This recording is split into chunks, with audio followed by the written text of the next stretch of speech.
Barnaby Rudge by Charles Dickens. Chapter 36. Gashford, with smiling face, but still with looks of profound deference and humility, betook himself towards his master's room, smoothing his hair down as he went, and humming a solemn tune. As he approached Lord George's door, he cleared his throat and hummed more vigorously.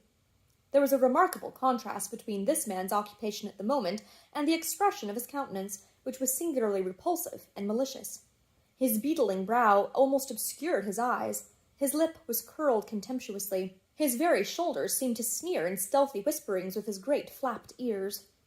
"Hush," he muttered softly as he peeped in at the chamber door. "He seems to be asleep. Pray heaven he is. Too much watching, too much care, too much thought. Ah, Lord preserve him for a martyr. He is a saint, if ever saint drew breath on this bad earth." Placing his light upon a table, he walked on tiptoe to the fire, and sitting in a chair before it with his back towards the bed, went on communing with himself like one who thought aloud. The saviour of his country and his country's religion, the friend of his poor countrymen, the enemy of the proud and harsh, beloved of the rejected and oppressed, adored by 40,000 bold and loyal English hearts, what happy slumbers his should be! And here he sighed, and warmed his hands, and shook his head as men do when their hearts are full, and heaved another sigh, and warmed his hands again. "Why, Gashford," said Lord George, who was lying broad awake upon his side, and had been staring at him from his entrance. My lord," said Gashford, starting and looking round as though in great surprise, "I have disturbed you." "I have not been sleeping." "Not sleeping," he repeated, with assumed confusion. "What can I say for having in your presence given utterance to thoughts? But they were sincere, exclaimed the secretary, drawing his sleeve in a hasty way across his eyes. "And why should I regret your having heard them?"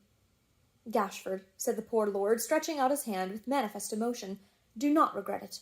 You love me well, I know, too well. I don't deserve such homage." Gashford made no reply, but grasped the hand and pressed it to his lips.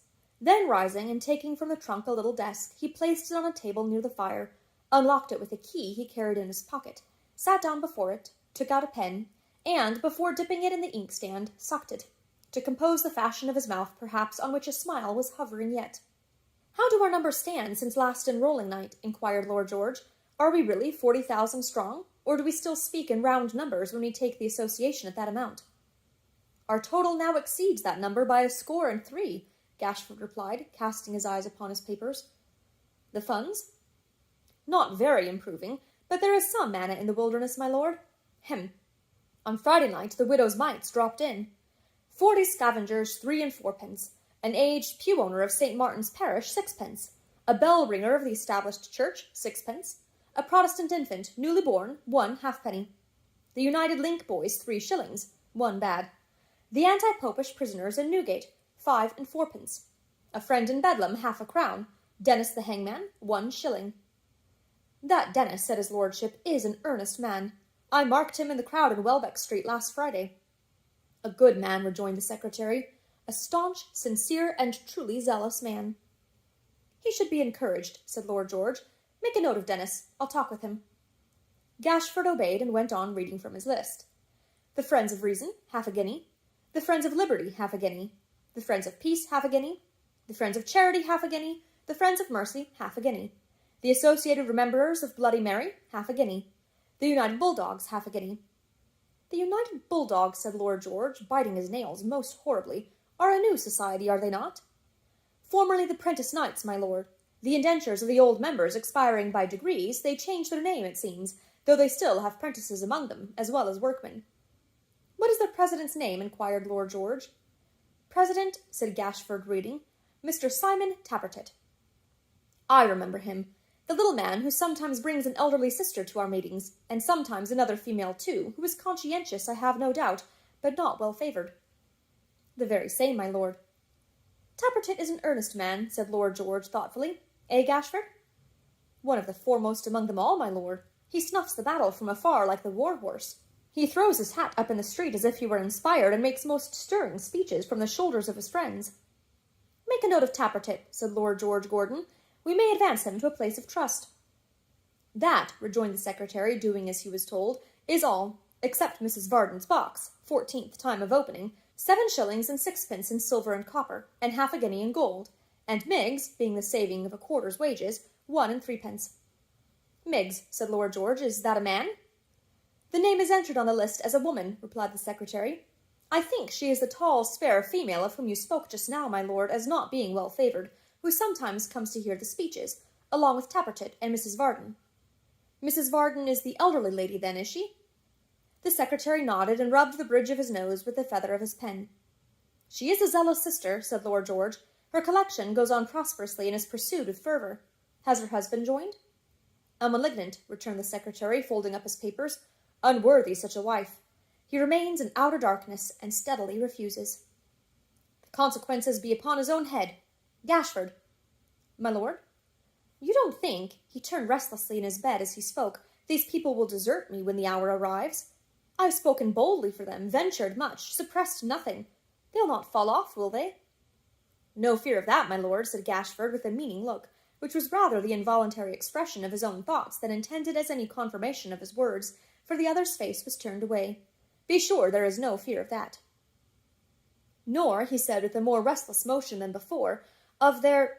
But they can sustain no harm from leaguing for this purpose. Right is on our side, though might may be against us.